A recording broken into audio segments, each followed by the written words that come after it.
ኣብ ትግራይ ፈተና ቅትለት ከም ዝተካየደ ተገሊጹ። ሓለቓ ስታፍ ሰራዊት ምክልኻል ኢትዮጵያ ፊልድ ማርሻል ብርሃኑ ጁላ ድሕሪ ውሳነ ሕወሓት ኣብ ልዕሊ ኣዘዝቲ ሰራዊት ትግራይ ዘነጻጸረ መጥቃዕቲ ክንፍጽም ኢና ክብል ተሓንዩ። ብኻልእ ወገን ውሳነ ባይቶ ትግራይ ብዓይን ሕግን ሞራልን ትኽክል እዩ ክብል ሆርን ኦፍ ኣፍሪካ ኦፊሰር ኢንተለጀንስ ኣፍሊጡሎ። ኣብ ትግራይ ልዕሊ 100,000 ሰራሕተኛታት ካብ ስራሕ በኺሮም ተባሂሉ። መንግስቲ ኤርትራ እቲ በኣሜሪካ ዝወሳወስ ዘሎ ምልዓል ማዕቀብ እንተዝፍጸም እውን ምስጋና የቕርብን ኢሉ ዝብሉን ካልኦትን ብዝርዝር ሒዝና ኣለና። ዝኸበረ ሰላምታና ኣብ ዘለኹም ይብጻሕኩም ክቡራት ተኸታተልቲ ዕለታዊ መደብና ዜናታት ዝዕለት በኣርእስተ ዜና ፈሊምና ናብ ዝርዝሮም ክነስክረኩም ሰናይ ምክትታል።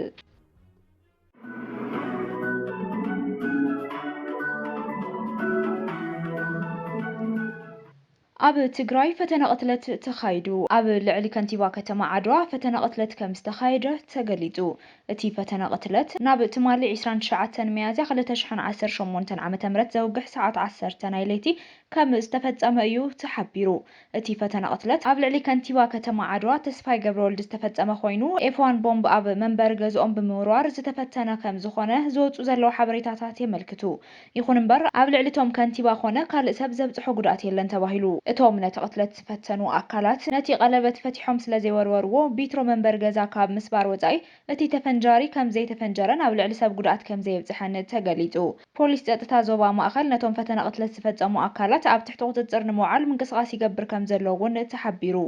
ኣብ ትግራይ ከምዚ ዓይነት ተግባራት እናተበራኸተ ይኸይድ ከም ዘሎ ብዙሓት መርኣያታት ምጥቃስ ዝከኣል ኮይኑ ኣብ ድሮ ምእካብ ነባር ቤት ምኽሪ ትግራይ 26 ሚያዝያ እውን ኣብ ከተማ መቐለ ሓደጋ ነታውጊ ከም ዘጋጠመ ዝዝከር እዩ። እዚ ድማ ብቐንዱ ጸጥታ ትግራይ ኣብ ከቢድ ኩነታት ከም ዝርከብን ብፍላይ ኣባላት ሰራዊት ዝነበሩ ዘለውን ዘሎ ናይ ዲሲፕሊን ጸገም እዚ ሓደ መጋደዲ ምኽንያት ከም ዝኾነ ርእይቶ ሃብቲ ይገልጹ። ሓለቓ ስታፍ ሰራዊት ምክልኻል ኢትዮጵያ ፊልድ ማርሻል ብርሃኑ ጁላ ድሕሪ ውሳነ ሕወሓት ኣብ ልዕሊ ኣዘዝቲ ሰራዊት ትግራይ ዘነጻጸረ መጥቃዕቲ ክንፍጽም ኢና ክብል ተሓንዩ። ዶክተር ደብረጽዮን ገብረ ሚካኤል ድማ ናብ ኣዲስ ኣበባ ብምቕናዕ ምስ ቀዳማይ ሚኒስትር ኢትዮጵያ ኣብይ ኣሕመድ ዓሊ ከም ዝዘራረቡ ይግለጽ ኣሎ። ብኻልእ ወገን ድማ ውሳነ ባይቶ ጸጥታ ብዓይኒ ሕግን ሞራልን ትኽክል እዩ ክብል ሆርን ኦፍ ኣፍሪካ ኦፊሰር ኢንተለጀንስ ኣፍሊጡሎ። ፊልድ ማርሻል ብርሃኑ ጁላ ነዚ ዘረባ እዚ ኣስሚዑ ዘሎ ንሕወሓት ምንዋሕ ሽመት ጀነራል ታደሰ ከም ዘይቀበልን ኣብ ክንድኡ ዶክተር ደብረጽዮን ገብረ ሚካኤል ፕሬዚደንት ገይሩ ከም ዝሾመን ድሕሪ ምሕባሩ እዩ። ዶክተር ደብረጽዮን ገብረ ሚካኤል ድማ ናብ ኣዲስ ኣበባ ብምቕናዕ ምስ ቀዳማይ ሚኒስትር ኣብይ ኣሕመድ ከም ዝዘራረብ እዩ ዝግለጽ ዘሎ። ብመንግስቲ ፌደራል ዘይሕጋዊ ዝተባህለ መረፃ ዝተመስረተ ቤት ምክሪ ክልል ትግራይ ናብ ስራሕ ዝመለሰ ህዝባዊ ወያነ ሓርነት ትግራይ ትማሊ ኣማስዩ ኣብ ዘውፅኦ መግለጺ ብዘይ ቅድመ ኩነት ልዝብ ንምግባር ድሉው ምዃኑ ብተወሳኺ ብሰላማውን ብድርድርን ፍታሕ ንምምጻእ ከም ዝሰርሕን ድሕሪ ምግላጹ እዩ። ዶክተር ደብረጽዮን ገብረ ሚካኤል ኣብ ዝቕጽል ሰሙን ናብ ኣዲስ ኣበባ ከም ዝገይሽ ተሓቢሩ ዘሎ። ብኻልእ ወገን ድማ ውሳነ ባይቶ ትግራይ ብዓይን ሕግን ሞራልን ትኽክል እዩ ክብል ሆርን ኦፍ ኣፍሪካ ኦፊሰር ኢንተለጀንስ ኣፍሊጡ። ሆርን ኦፍ ኣፍሪካ ኦፊሰር ኢንተለጀንስ ኣብ ዝቕነ ኣብ ሰማያት መቐለ ዘዘንብያ ነፈርቲ ኩናት ኢትዮጵያ ነቲ ድሕሪ ምፍራም ውዕሊ ፕሪቶርያ ዘሎ ኩነታት ቀርኒ ኣፍሪካ ብእማን ዝገልጽ ፍጻመ እዩ። ብህዝቢ ዝተመረጹ ኣባላት ባይቶ ሓደ መባእታዊ ዲሞክራሲያዊ ሓላፍነቶም ንምፍጻም ኣብ ዝተኣኻኸብሉ እዩ እዚ ፍጻመ ተፈጺሙ ዘሎ።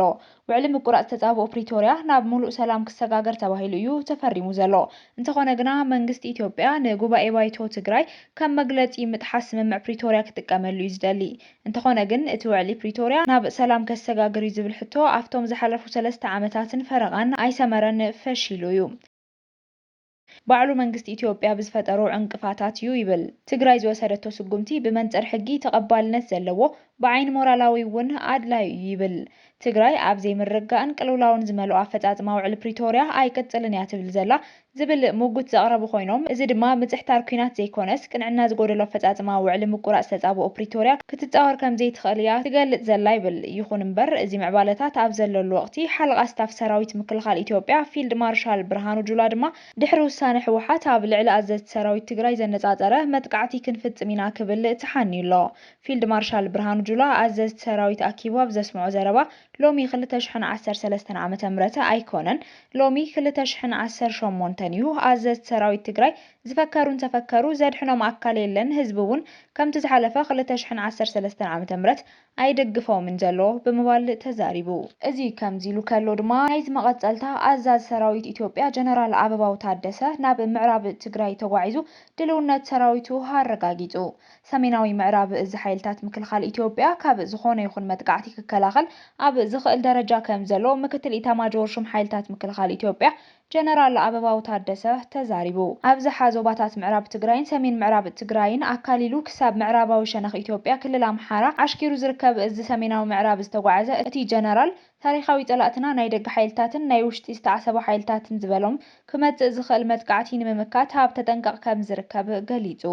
ሰሜናዊ ምዕራብ እዚ ብዓብዪ ጅግንነት ናይ ምክልኻል ክፍጽም ዝጸንሐ ዘተኣማምን ትእዛዝ ትካልና እዩ ዝበለ እቲ ጀነራል ኣንጻር ሕወሓት ቅድሚ ሕዚ ኣብ ዝተገበሩ ኩናታት እውን ንምምካት ዓብዪ ግደ ዝነበረ ክብል ኣመስጊንዎ እዩ ተወሳኺ እቲ እዝ ኣብ ክልል ኣምሓራ ጎንፅን ህውከትን ኣብ ምፍጣር ንጡፍ ዝነበረ ከባብያዊ ኣኽራሪ ጉጅለ ዝበሎ ጉጅለ ዕጡቕ ፋኖ እውን ሓያል ስጉምቲ ብምውሳድ ንጸላኢ ዘሕፍርን ንወገን ዘኹርዕን ዓብዪ ስራሕ ዝፈጸመ እዩ ብምባል ንሰራዊቱ ዘመጎሰ ጀነራል ኣበባው ናብ ግስጋሴ ትገብሮ ጉዕዞ ኢትዮጵያ ንምቅልጣፍን ሰላምን ድሕነትን ህዝባ ንምሕላውን ታሪኻዊ ሓላፍነት ይፍጽም ከም ዘሎ እዩ ሓቢሩ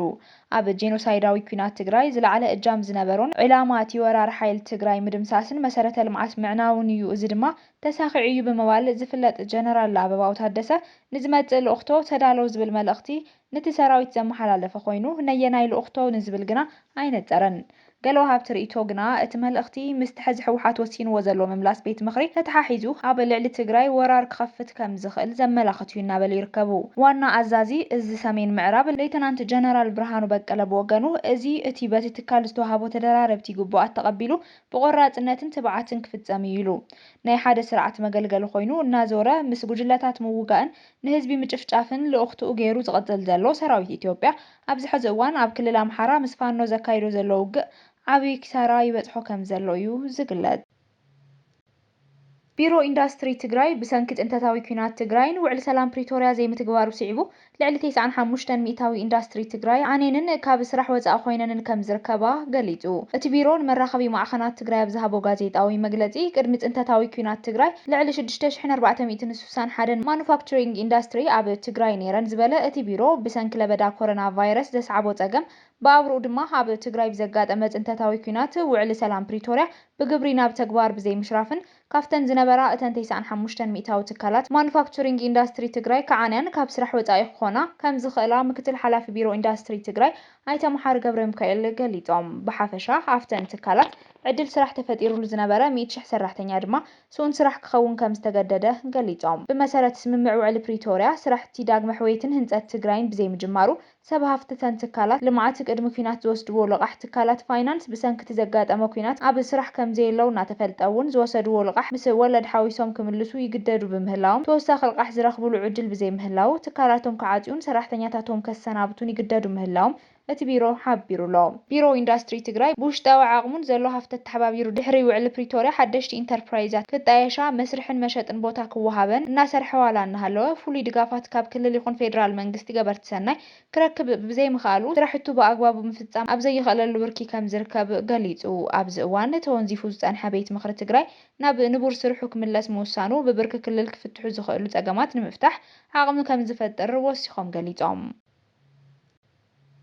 መንግስቲ ኤርትራ እቲ በአሜሪካ ዝወሳወስ ዘሎ ምልዓል ማዕቀብ እንተዝፍጸም እውን ምስጋና የቀርብን ኢሉ ንቻይናን ሩስያን ዝወቅስ መንግስቲ ኤርትራ አሜሪካ እቲ ብዘይግቡእ ማዕቀብ ምልዓል እንተይኮነስ ንዓመታት ዝተገበረቶ ዝንቡዕ ፖሊሲኣ ከተመሓይሽ ኣለዋ ክብል እውን ኣገንዚቡ ሚኒስትሪ ሓበሬታ ኤርትራ ምልዓል እገዳ ብዝብል ኣብ ዘውፅኦ መግለጺ እቲ ንልዕሊ 20 ዓመታት ኣብ ልዕሊ ኤርትራ ዝጸንዐ ዘይምኽንዩ እገዳታት ንኽልዓል ስጉምቲ ኣብ ምውሳድ ተገዳስነት ከም ዘሎ ዝእመተሉ ዘሎ ህሞት ታሪኽ እቲ ዝበሃል ዘሎ ቁኑዕ ዓንፈት ንምትሓዝን ንድሕሪት ተመሊስ ዕቱብ ገምጋም ንምክያድ ኣገዳስ ምዃኑ ኣፍሊጡ ኣብ መወዳእታ 2009 ኣቆጻጽራ ፈረንጂ ኣብ ቅንያት ልደት ምምሕዳር ኦባማ ዝፈብረኾን ዝደፈአሉን ዝኾነ ጭቡጥ ወይ መርትዖ ዘይነበሮ ዝኾነ ሕጋዊ መስርሕ ዘይተኸተለ ዓለቆ ኣገዳ ብስም ባይቶ ጸጥታ ሕቡራት ሃገራት ተበይኑና ሞጎታዊ ኩነኔና ድማ ኣሽዑ ነሽዑ ኣዊጅና ይብል እቲ መግለጺ ምእንቲ ሓቅን ፍትሕን ክረጋገጽ ብቐደሙ ስለምንታይ እገዳ ዝብል መልሲ ንኽንረክብ ኢና ሓቲትና እምበር ኣየመስገናን ኢሉ። ዝኸበርኩም ብተኸታተልቲ ዜናታትና ነዚ ሰዓት ዝበልናዮም ሓደሽቲ ምዕባለታትን እዋናዊ ዜናታትን ኣብዚ ዛዚምና ኣለና ንምክትታልኩም ነመስግን። ሰላም